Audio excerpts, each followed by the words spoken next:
The Russian invasion of Ukraine is the worst humanitarian crisis within the last decade, and Ukrainian refugees fleeing their homes is one of the world's most pressing issues. The tensions between Ukraine and Russia have been intensifying, leading to the current war between the two nations. Ukraine and Russia have a long history that dates back 1,300 years. Ukraine was a part of the Russian Empire and the Soviet Union. In 1991, when the Soviet Union collapsed, Russia and Ukraine became two separate independent countries.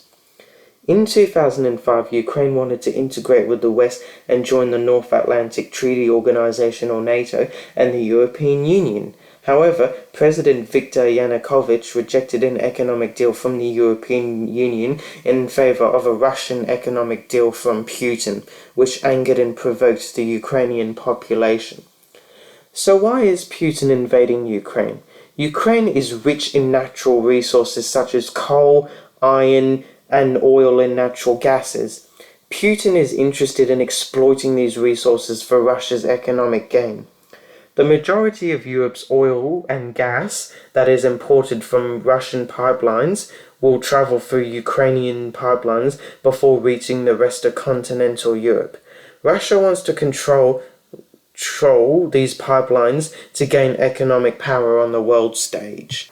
The Russian invasion of Ukraine started on the 24th of February 2022, which has led to 4.4 million Ukrainian refugees who are mainly women and children fleeing to foreign states, and a further 6.5 million people have been internally displaced. This number continues to increase daily. Men between the ages of 18 to 64 are forbidden to leave Ukraine, as they are expected to contribute to defending Ukraine from Russia.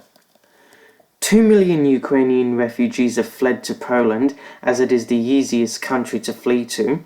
A further 500,000 refugees have fled to Romania, 250,000 to Germany, and minorities have fled to Moldova, Slovakia, Hungary, as well as other European countries. The United States plans to take in 100,000 Ukrainian refugees as part of the Biden administration's plans to respond to the Russian invasion. 750 Ukrainian refugees have arrived in Australia. The Australian government has approved over 4,000 humanitarian temporary visas for Ukrainian refugees to stay in Australia for the next 3 years. This will allow Ukrainian refugees to gain employment, study, and access to Medicare. There has been criticism and controversy towards the West for openly embracing refugees and offering them support, given that other refugees from war-torn countries such as Syria and Afghanistan are being rejected. It is felt that Western societies and world politicians are racist and discriminating against non-Ukrainian refugees, as the media portrays Ukrainians as having a similar culture to Europeans. The international community is sending foreign aid to Ukrainian refugees to assist them as much as possible. On the 26th of March 2022, the UNHCR donated resources to 2,000 refugees, which included blankets, sleeping mats, and kitchen sets to people in Ukraine's capital, Kiev. The World Food Programme has established what is known as the Food Lifeline, which means they'll be spending approximately $60 to $75 million per month to provide food to Ukrainian refugees in Poland. Australia has spent more than 150 million Australian dollars in humanitarian aid to Ukraine to assist with ensuring the safety and security of Ukrainian refugees.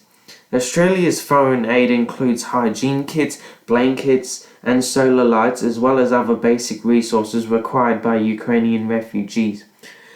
There are some further solutions that Australia could be implementing to further support the refugee crisis.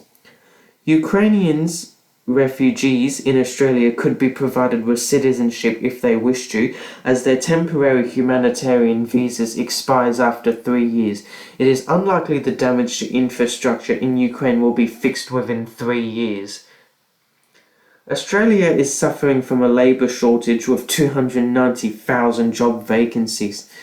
Skilled Ukrainian refugees should be supported to access employment and provided financial incentives to start a business in Australia. Ukrainians should be encouraged to live in rural areas to assist with Australia's economic development. A COVID-19 facility was constructed in Mickleham, Melbourne, Victoria, which has a capacity for 1,000 people. There are similar facilities in other Australian states. These facilities can also be used to shelter Ukrainian refugees if required. The Ukrainian refugee crisis is ongoing, and the whole world needs to play a part in supporting these refugees.